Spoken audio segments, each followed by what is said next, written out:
ঠাকুর শ্রী শ্রী রামকৃষ্ণ পরমহংসদেব তাঁর নশ্বর দেহ অনন্তে বিলীন হওয়ার আগে শ্রী শ্রী মা শারদাকে বলেছিলেন, কলকাতার লোকগুলো অন্ধকারে পোকার মতো কিলবিল করছে, তাদের তুমি দেখো। অর্থাৎ ঠাকুর তাঁর সহধর্মিণীকে এক গুরু দায়িত্ব দিয়ে গেলেন, লোক শিক্ষা দিয়ে জীবনমৃত মানব জাতিকে প্রকৃত মনুষ্যত্বের মর্যাদায় উন্নীত করার দায়িত্ব। অসহায়, অনাথ, আতুর, অবলের মুক্তিদাত্রী হিসেবে তিনি শ্রী শ্রী মায়ের ভূমিকা নির্দিষ্ট করে দিলেন। অন্ধজনে দেহ আলো, মৃতজনে দেহ প্রাণ।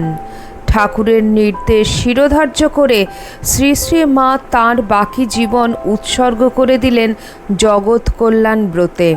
প্রথাগত ও পুঁথিগত শিক্ষা বঞ্চিতা অথচ অন্তর্নিহিত প্রজ্ঞা ও পরিশীলিত জীবনবোধের দীপ্তিতে ভাস্বর সারদা মায়ের পবিত্র জীবনই তাঁর বাণী।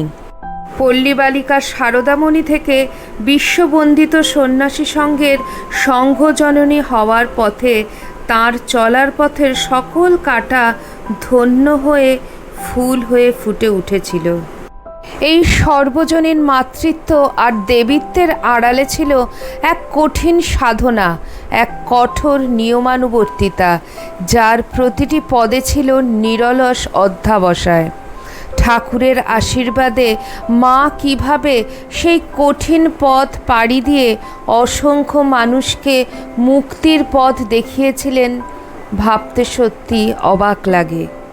কিভাবে তিনি এই অসাধ্য সাধন করেছিলেন, হয়ে উঠেছিলেন প্রত্যেকের মা, সত্যিকারের মা। আজকে আমার ভিডিওতে থাকছে মায়ের কথা। আশা করি আপনাদের খুব ভালো লাগবে। নমস্কার, live stories with Soma YouTube চ্যানেলের সকল দর্শক শ্রোতা বন্ধুকে আমন্ত্রণ জানাই আমার আজকের ভিডিওটিতে। ঠাকুর শ্রী শ্রী রামকৃষ্ণ পরমহংসদেব চলে যাওয়ার পর তাঁর শিষ্যদের একত্র ও সঙ্গবদ্ধ করে রাখার জন্য একটি কেন্দ্রীয় শক্তির প্রয়োজন ছিল। মা ক্রমশ বুঝতে পারছিলেন এই বিপুল ভাবতরঙ্গের টানে এসে জড়ো হওয়া শিষ্য এবং অনুগামীদের কেন্দ্রমুখী করে রাখার জন্য একদিকে প্রয়োজন একটি শক্তিশালী ও অর্থপূর্ণ কর্মোদ্যোগ, অন্যদিকে প্রয়োজন তাদের বৈরাগ্যময় জীবনে শান্তির ছায়াময় প্রলেপ। এই দুয়েরই সমন্বয় ঘটেছিল মায়ের মধ্যে দিয়ে। কলকাতায় আসার পর প্রথম দিকে মায়ের দিনগুলি কেমন ছিল, সেই ছোট্ট নহবতখানার ঘরে বসবাসের সময় কেমন ছিল মায়ের তখন জীবন। একটি দিনের কথা, ভোররাত্রিরের দক্ষিণেশ্বর, অন্ধকারের গা বেয়ে কাঁচা সোনার আভাস কোনো দিন যে পূবের মেঘ সরিয়ে উকি দিতে পারে সে বিশ্বাসও যেন হয় না, এত নিকষ কালো ছড়িয়ে আছে চারিপাশে। ভালো করে ঠাহর হয় না দিক বিদিক। তবু তারই মধ্যে একটা নিভুর লালচে কুপি হাতে ওই কে যেন নেমে যাচ্ছে গঙ্গার পাড়ের বাঁধানো ঘাট বেয়ে। মুখ দেখা যায় না ভালো, শুধু পরনের শাড়িটির লাল পাড় ওই লালচে আভায় যেন আরও উদ্ভাসিত হয়ে উঠতে থাকে। সিঁড়ি বেয়ে নামতে নামতে হঠাৎ যেন চমকে উঠল ঘোমটা ঢাকা অবয়ব। দক্ষিণেশ্বরের মসৃণ শ্বেত পাথরের সিঁড়িতে এত খসখসে কাঁটা এলো কোথা থেকে? উজানি স্রোত বেয়ে কি কাঁটা লতার দাম এসে আটকে গেল ঘাটে? আরও ভালো করে বুঝে ওঠার আগেই নড়ে উঠেছে পায়ের তলার কাঁটা তোলা শক্ত জমিটি। একটা অস্ফুট চিৎকার বেরিয়ে এলো মুখ থেকে, আর একটু হলেই সর্বনাশ হচ্ছিল। রাতের গভীরে জনশূন্য পৈঠার ধারে এসে চুপচাপ জিরিয়ে নিচ্ছিল গাঙের কুমির। অসাবধানে পা পড়েছে তারই গায়ে। দৌড়ে ওপরের সিঁড়িতে উঠতে উঠতেই হুরুস করে একটা শব্দ। অতিকায় প্রাণীটা নেমে যাচ্ছে জলের গভীরে।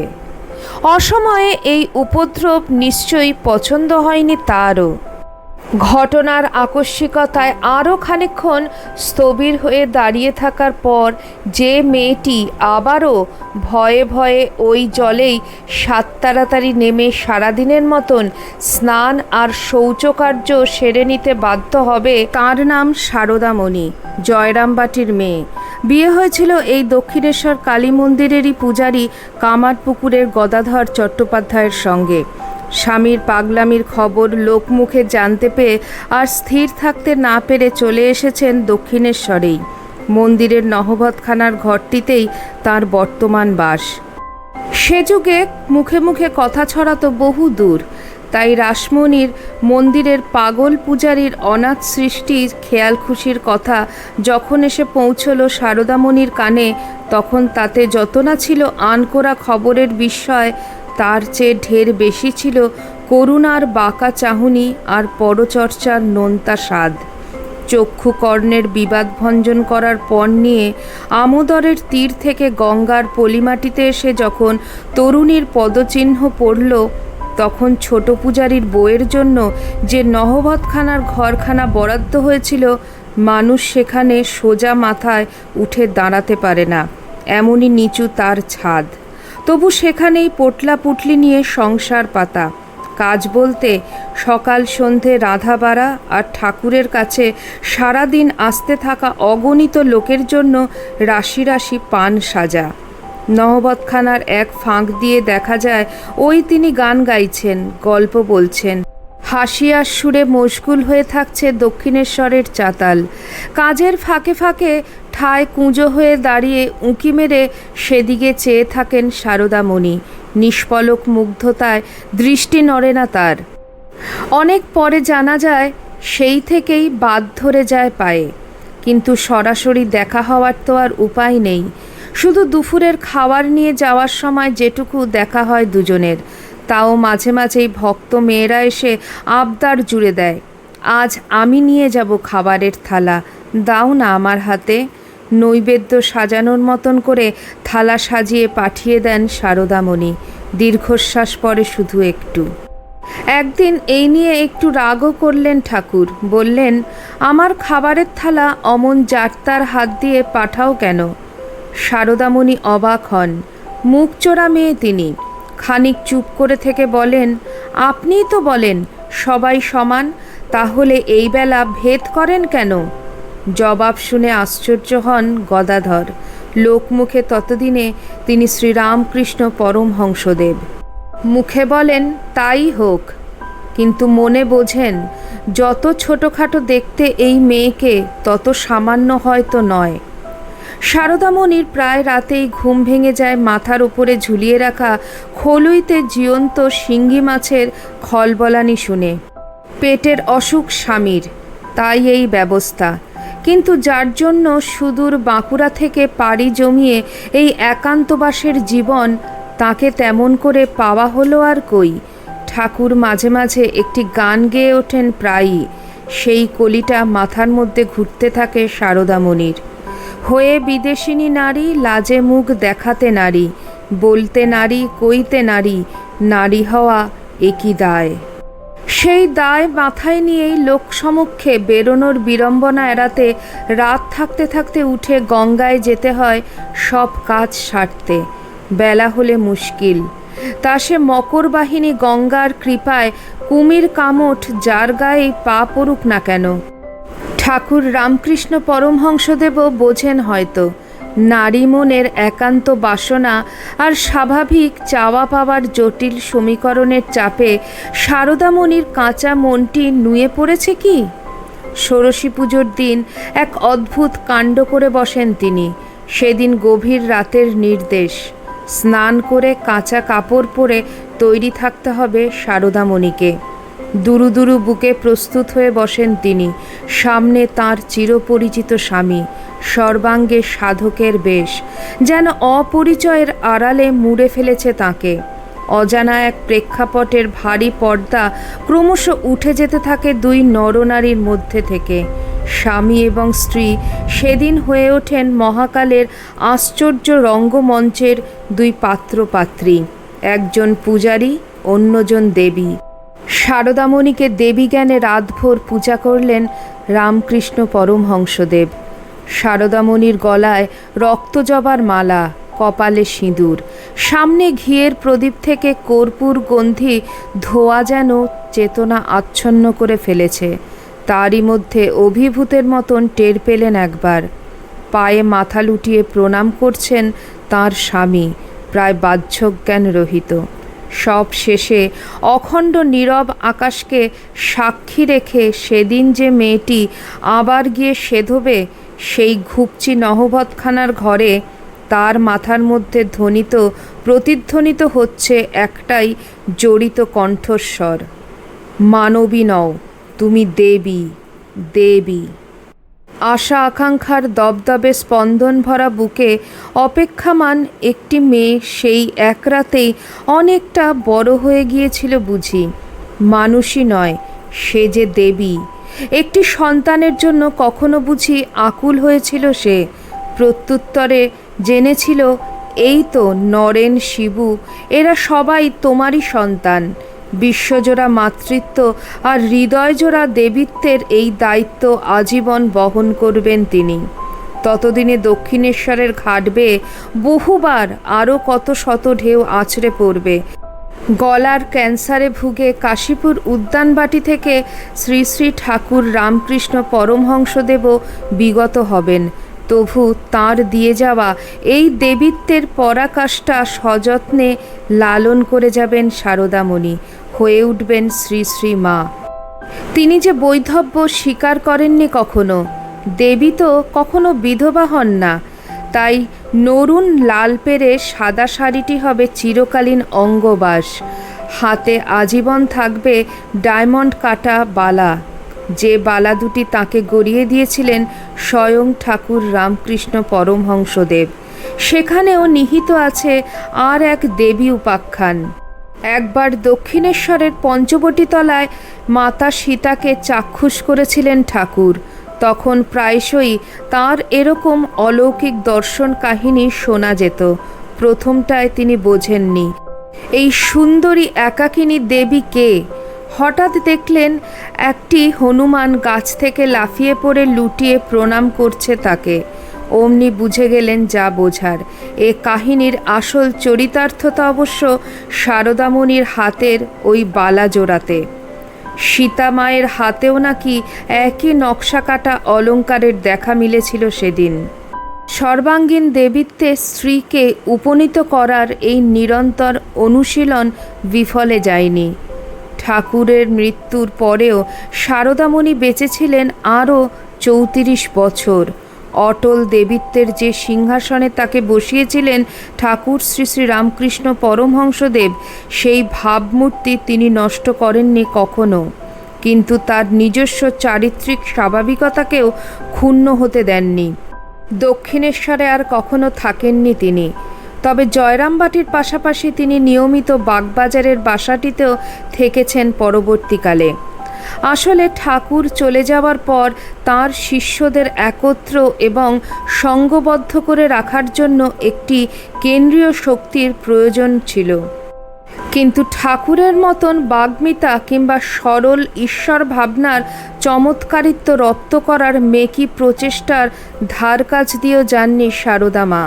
ক্রমশ বুঝতে পেরেছিলেন এই বিপুল ভাবতরঙ্গের টানে এসে জড়ো হওয়া শিষ্য ও অনুগামীদের কেন্দ্রমুখী করে রাখার জন্য একদিকে প্রয়োজন একটি শক্তিশালী ও অর্থপূর্ণ কর্মোদ্যোগ, অন্যদিকে প্রয়োজন তাদের বৈরাগ্যময় জীবনে শান্তির ছায়াময় প্রলেপ। এই দুয়ের সমন্বয় একমাত্র শ্রী শ্রী ঠাকুর রামকৃষ্ণ পরমহংসদেবের ওই চৌম্বকীয় ব্যক্তিত্বের পরিপূরক হতে পারে। কর্মময় জীবনের রশিটি চালানোর ভার হাতে তুলে নিয়েছিলেন স্বামী বিবেকানন্দ, আর শান্তিময়ী মাতৃমূর্তি হয়ে অন্তর্জগতের রসদ জোগানোর দায়িত্বটি স্বেচ্ছায় হাতে তুলে নিলেন শ্রী শ্রী মা শারদা। ঠাকুর এককালে প্রায়শই বলতেন, ও শারদা, সরস্বতী, রূপ ঢেকে এসেছে। ঠাকুরের কথা বেদ বাক্য মেনে নিয়েছিলেন শ্রী শ্রী মা, বিশ্বাস করেছিলেন এবং পালনও করেছেন আজীবন। তবে এই দেবীত্বকে তিনি আদৌ যে কখনো আলংকারিক অর্থে উদযাপন করেছেন নিজের জীবনে, এমন নজির মেলা মুশকিল। সযত্ন লালিত দেবীত্বের কোনো ভণ্ড অভিনয় বা সাজসজ্জা দিয়ে তাকে কাউকে বশ করতে হয়নি। তার একটি সারল্যময় গ্রহিষ্ণু মন ছিল, যে মনের সহজ যুক্তিতে বহু জটিল প্রশ্নের উত্তর মেলানোর ক্ষমতা রাখতেন তিনি। আজ এই 21 শতকে দাঁড়িয়েও যখন মেয়েদের ঋতুকালীন আচার বিচার, কর্তব্য অকর্তব্য নিয়ে তালেবর সব পণ্ডিতি নিদান প্রতি মুহূর্তে বেরিয়ে আসতে থাকে সামাজিক সঙ্গদের মুখ থেকে, তখন ভাবলে অবাক হতে হয় 200 বছর আগে দাঁড়িয়েও কি আশ্চর্য ঋজুতার সঙ্গে তিনি বলেছিলেন, শুদ্ধতা শুধুমাত্র অন্তরের। সেই দিনগুলিতে তিনি ঠাকুরের জন্য রান্নাও করেছিলেন। আজকের সব ধর্মগুরুরা শান্তির খোঁজে পাগলপাড়া মানুষকে নানাবিধ ক্রিয়াকর্মের যে সমস্ত লিস্ট ধরান, তার ধার কাছে না মাড়িয়ে শ্রী শ্রী মা যে আশ্চর্য সোজা সাপটা অথচ অকাট্য কথাগুলি বলেছিলেন, সারল্যই তার প্রাণ। মা বলেছিলেন, যদি শান্তি চাও মা, কারোর দোষ দেখো না, দোষ দেখবে নিজের। এই সহজতা, এই আন্তরিকতা, এই অনিঃশেষ ভালোবাসা দিয়েই তিনি তার বহুল প্রচারিত, বহুল সমর্থিত দেবী সত্তার সঙ্গে আজন্ম লালিত মানবী রূপটির তফাৎ ঘুচিয়ে দিয়েছিলেন। মানবী থেকে দেবীত্বে উত্তরণের কৃত্রিম রাস্তাটি থেকে সরে এসে তাঁকে দেবী জ্ঞানে ভক্তি করতে চাওয়া ভক্তদেরও বেঁধেছিলেন মানসী প্রশ্রয়, আদর আর মায়া দিয়ে। 67 বছর বয়সে বাগবাজারের ওই বাড়িতেই কালাজ্বরে তিনি যখন চলে গেলেন, তখন তাকে সমাধিস্থ করা হয় বেলুর মঠে, গঙ্গার পাড়ে, যার ঠিক উল্টো দিকে কাশীপুরে রয়েছে তাঁকে দেবীত্বে উন্নীত করতে চেয়েছিলেন যে মানুষটি, সেই ঠাকুর শ্রী শ্রী রামকৃষ্ণ পরমহংসদেবের সমাধি। তার মানবী আর দেবী অস্তিত্বের টানাপোড়েনের সব প্রশ্ন যেন আজও ভাসিয়ে নিয়ে যাচ্ছে দুই সমাধির মাঝ বরাবর বইতে থাকা গঙ্গার চলমান জলরাশি। দেবী হতে চেয়ে নিজেকে তো কখনো আমূল বদলে ফেলেননি শ্রী শ্রী মা। জয়রামবাটির প্রত্যন্ত গ্রামের জলহাওয়ায় শিকড় ভিজিয়ে বেড়ে ওঠা ছোট্ট যে মেয়েটি, বাড়ির কাঙালি ভোজে খিচুড়ি খেতে বসা তাড়াহুড়োয় জিভ পুড়িয়ে ফেলা নিরন্ন মানুষগুলোর উদ্গ্রীব শালপাতার ওপরে হাত পাখা নিয়ে একদিন ঝুঁকে পড়ত। অনেক দিন পর ঠাকুরের ছেলেরা গরম রুটি খাবে বলে নিজের হাতে সবার জন্য আটা মেখে সন্ধ্যের ঝুম অন্ধকারে একা খাবার নিয়ে অপেক্ষায় বসে থাকা প্রৌঢ়ার সঙ্গে সেই মেয়েটির স্বভাবের কি খুব পার্থক্য ছিল? বোধহয় না। ঠাকুর ঠিকই চিনেছিলেন তাঁর শক্তিকে। তিনি যে মা, বিশ্বজননী মা শারদা, হোলি মাদার। এতক্ষণ আপনারা শুনছিলেন শ্রী শ্রী মায়ের অমৃত কথা। ভিডিওটি আপনাদের কেমন লাগলো অবশ্যই কমেন্ট সেকশনে কমেন্ট করে জানাবেন। চ্যানেলের নতুন বন্ধুদের কাছে একান্ত অনুরোধ, চ্যানেলটি সাবস্ক্রাইব করে আমার পাশে থাকবেন, আর পাশে থাকা বেল আইকনটি অবশ্যই ক্লিক করে দেবেন, যাতে আমার পরবর্তী ভিডিওতে আপনার সঙ্গে আমার আবার দেখা হয়। তাহলে আজকে এই পর্যন্তই। সবাই ভালো থাকবেন, সুস্থ থাকবেন। আবার খুব শিগগিরই দেখা হচ্ছে আপনাদের সঙ্গে কোনো একটি নতুন ভিডিওতে। জয় ঠাকুর, জয় মা, জয় স্বামীজি।